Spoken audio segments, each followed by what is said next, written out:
Good morning. నేను జ్యోత్స్న. తిరుమల శ్రీ వెంకటేశ్వర స్వామి వారిని మాజీ ఏపీ చీఫ్ సెక్రటరీ, మాజీ టీటీడీ ఈవో ఎల్వి సుబ్రహ్మణ్యం దర్శించుకున్నారు. అనంతరం శ్రీవారి దర్శనంపై ఆయన కీలక వ్యాఖ్యలు చేశారు. ఆర్టిఫిషియల్ ఇంటెలిజెన్స్ విధానంతో 2-3 గంటల్లో శ్రీవారిని దర్శించుకోవడం అసంభవమని ఎల్వి సుబ్రహ్మణ్యం అన్నారు.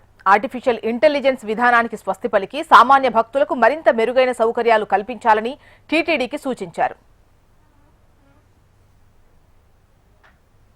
నేను వస్తున్నప్పుడు దారిలో భక్తుల సంభాషణ, తిరుమలలో దర్శనాన్ని 3 గంటల లోపల, గంట లోపల చేయించగలుగుతాము అని ఒక ఆలోచన విధానం గురించి మాట్లాడారు భక్తులు.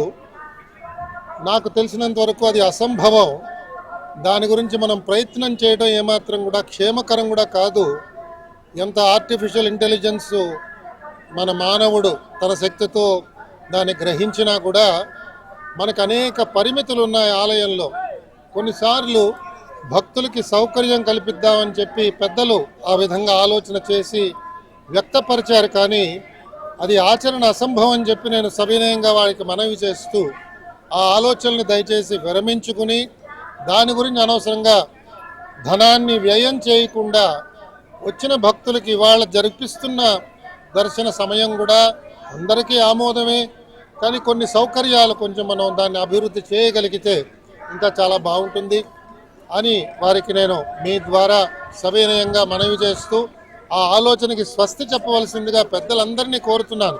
ఇది జరిగే పని కాదు. ఇంతకు పూర్వం మనం చూసాం, అనేక మంది ఎగ్జిక్యూటివ్ ఆఫీసర్లు, చైర్మన్లు అనేక ఆలోచనలు వారు ప్రయత్నం చేశారు.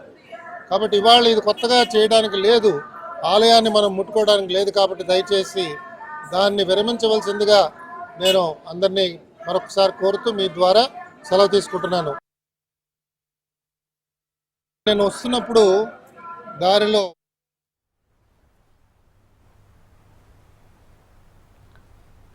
తిరుమల శ్రీ వెంకటేశ్వర స్వామి వారిని మాజీ ఏపీ చీఫ్ సెక్రటరీ, మాజీ టీటీడీ ఈవో ఎల్వి సుబ్రహ్మణ్యం దర్శించుకున్నారు. అనంతరం శ్రీవారి దర్శనంపై ఆయన కీలక వ్యాఖ్యలు చేశారు. ఆర్టిఫిషియల్ ఇంటెలిజెన్స్ విధానంతో 2-3 గంటల్లో శ్రీవారిని దర్శించుకోవడం అసంభవమని ఎల్వి సుబ్రహ్మణ్యం అన్నారు. ఆర్టిఫిషియల్ ఇంటెలిజెన్స్ విధానానికి స్వస్తి పలికి సామాన్య భక్తులకు మరింత మెరుగైన సౌకర్యాలు కల్పించాలని టీటీడీకి సూచించారు.